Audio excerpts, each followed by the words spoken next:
What if your life and success are both guided and constrained by the metaphors and stories you believe in? What if you could change your future by changing your story? I've seen firsthand how shifting a metaphor can transform how a person interacts with the world. And by changing how they interact, they get different results. So today I want to go through an example that applies to photographers looking to take the next step. In fact, I think it applies to anyone wanting to create a big change in their lives. It's called tall poppy syndrome. And even if you've never heard of it, you still might be struggling with your own version of it. Welcome. It's Matt, and this is the Photo Pro Venture Vlogcast.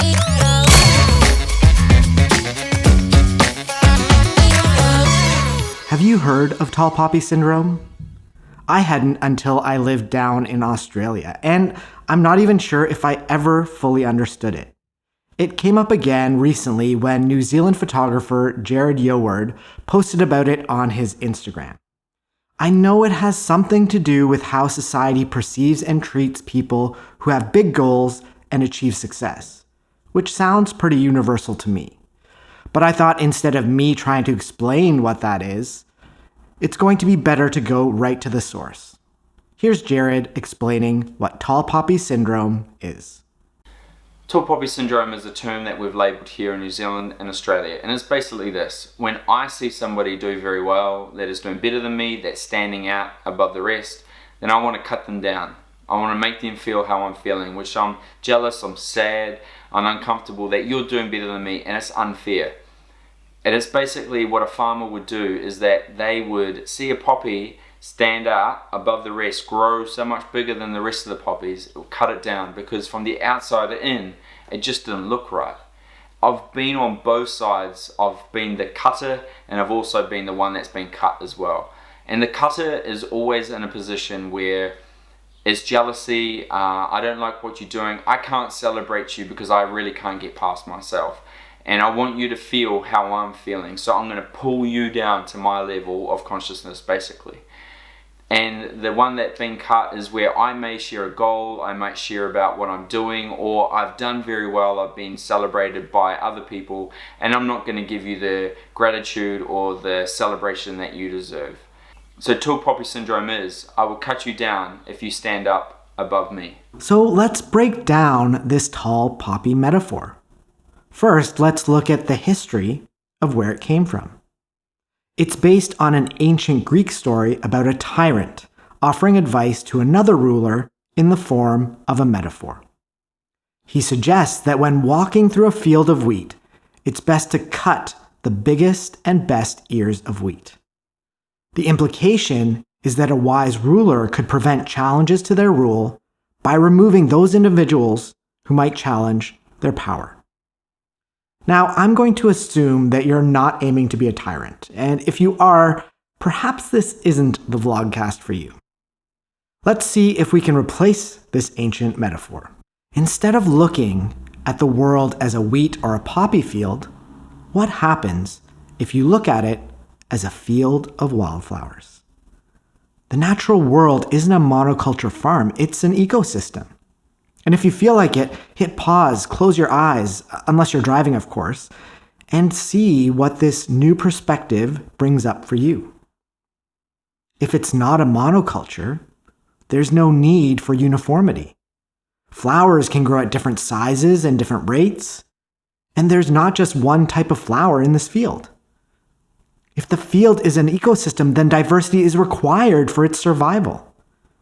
Each plant has its own niche and potential for growth and impact. Not all plants will grow to be the biggest, but they also don't need to. They just need to be themselves and grow the best they can. They're all beautiful in their own way and will bloom at different times. Now, in our field of wildflowers, we need to be aware and vigilant of weeds, those that draw energy from others and prevent them from growing. We need to tend to the ecosystem to keep it healthy and vibrant. When you look at photographers around you, remember that they might just be blooming at a different time than you. Or perhaps they're another type of flower entirely. There are lots of photographers whose work I admire, while at the same time, I know that their style is not for me. Do you resonate with that wildflower metaphor? If not, that's okay. The great thing is you don't have to buy into the wildflower or ecosystem metaphor either. There are other ways of looking at it. What if it's a field of roses rather than poppies? In the world of roses, size matters. Long-stemmed roses are the most coveted and most expensive. And how do growers cultivate those roses? They prune away other buds and side branches from the stem. They do that so that the stem grows long and straight. It takes time to achieve length, and it takes direction to grow straight. Those things together result in a flower that's larger than a short-stemmed counterpart. Now, none of this is to say that you have to be a long-stemmed rose. Some people believe that smaller roses are more beautiful and often have a stronger fragrance. Note that none of these metaphors are true per se. They're just stories that allow you to engage with the path ahead in a way that feels powerful to you. Asking yourself how each metaphor encourages you to act is key, because action is what leads to results. Does tall poppy syndrome hold you back? If you think of the photography world as an ecosystem, how does that make you feel?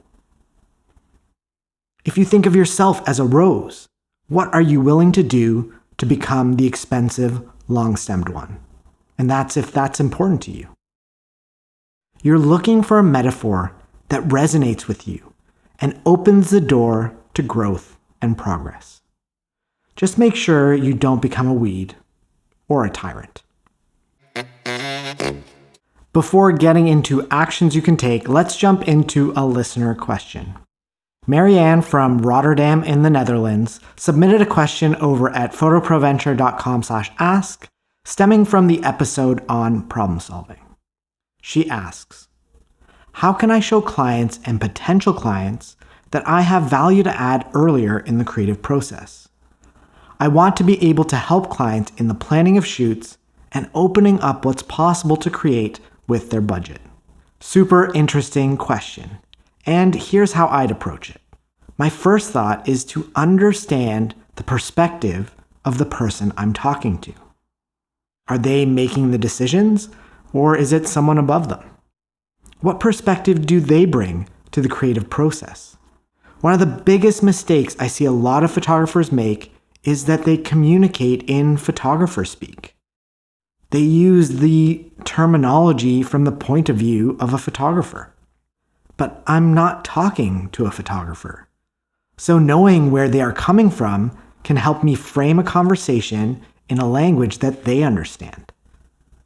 Each individual within a creative process will have a slightly different perspective. For example, a marketing manager or business owner may not think in terms of visual execution. They're more likely to be focused on the brief, what it is that the business wants to achieve. If it's an art director, they'll likely be thinking about the creative concept and how photography fits into that. They'll be thinking about the deeper message that is expressed through the photography, typography, copywriting, design, etc. And a graphic designer has a whole other set of things to think about. They'll be more worried about having enough great photos to fill the required assets and tell the story of the concept. They each have their own perspective. And I'm certainly not an expert in all of those different languages, but the more I chat to each type of individual, the more insight I gain. Once I have an idea of somebody's perspective, I can try to frame my ideas in terms that they understand and value. However, if they aren't the decision maker, my guess is that it still may not work. By the time they're in discussions with me, it might be too far down the line to make changes. So what then? I think it comes down to building trust and proving that I can add value to those earlier parts of the process. Firstly, I'd try to build a deeper relationship where the client shares some of the business challenges that they face. Of course, not all clients will go for this. Some will be protective of their confidential information and internal processes, and that's totally fine. But if they are willing to share, then I have an opportunity to offer ideas to help them. And I would not only suggest solutions that include my own services. This can seem self-serving and may appear like I have my own interests in mind above theirs. If I can show them that their success is more important than my own, they're more likely to trust my perspective. Secondly, I'd see how I can build on the ideas they present to me and see if I can take them to the next level. What tweak would excite them and show them my value as a creative collaborator? If they're not sold on those ideas, I'd make a bold request for some more time during the shoot to just try them. I may not be able to get a lot of time, but even a few minutes to show what else may be possible could be valuable. Now, if my ideas require not just time, but money as well, then it may require me taking a risk and putting up the money for what's needed. Putting in my own money shows that I truly believe in my idea. It also takes away the risk that it may not work off their mind. And if the client loves the photos, then I can open up a negotiation to have them cover my initial investment. I'll know right away if they think that it's worth it if they're willing to pay me back. The other thing I'd consider is to take my ideas and execute personal projects. These show my ability to both understand a brand and show a different, innovative interpretation of it, my unique perspective. Now, I wouldn't just post these personal projects onto Instagram and tag the brand. Instead, I'd reach out to the brand directly and frame the conversation in a way that they know that I want to work with them and that they know that they can't use those photos for free. One of my pet peeves is how brands think they can just use photos they're tagged in on Instagram. So I'd want to start a conversation that makes my intentions clear from the get-go, to help their business succeed in connecting with their customers through creative ideas and photographs that are valuable. Because a business will only be willing to pay me if they believe working with me is more valuable than the money that's changing hands. What about you? How would you show a client that you can help earlier in the creative process? Share your ideas with the community in the comments on YouTube. I can't wait to see what ideas you have. Okay, so today I only have one action for you to take. Even if you don't relate to the tall poppy metaphor, perhaps there are other metaphors or stories about the world that are holding you back. So keep a lookout for the metaphors that shape your world. And when you find one, don't just accept it. See if you can shift it to something more powerful, a different story that will change how you view a situation or even your worldview. As a final example, I'll share a metaphor shift that happened in a recent coaching session. If you're interested in a photography coaching session with me, head over to photoproventure.com/coaching and fill out the form. The person I was coaching was struggling with a situation where they had to be in front of a lot of people who were asking a lot of questions. To them, it felt like they were in front of a firing squad. And I thought to myself, wow, that sounds extremely stressful and scary. I mean, how would I answer questions if I thought that I was in front of a firing squad? I'd be a mess. So I pitched an alternate metaphor. What if it wasn't a firing squad, but instead a friendly game of tennis? Not a tennis match where you're trying to beat the other side, but one where the aim of the game is to keep the rally going and to have fun. Suddenly, it's not bullets heading your way. It's a tennis ball, and your job is easy. Just hit it back. Sometimes you may receive a hard shot that's tough to reach, but instead of slamming it back to get a point, perhaps lobbing it will keep the rally going. This completely transformed how my client experienced and acted in that situation. Where is it that you need to transform? To close out, I want to thank Jared again for contributing to this episode. If there is something that you think I should explore on the vlogcast, please get in touch. I'd love to hear from you. So try one new thing. and get closer to the photographer you want to be.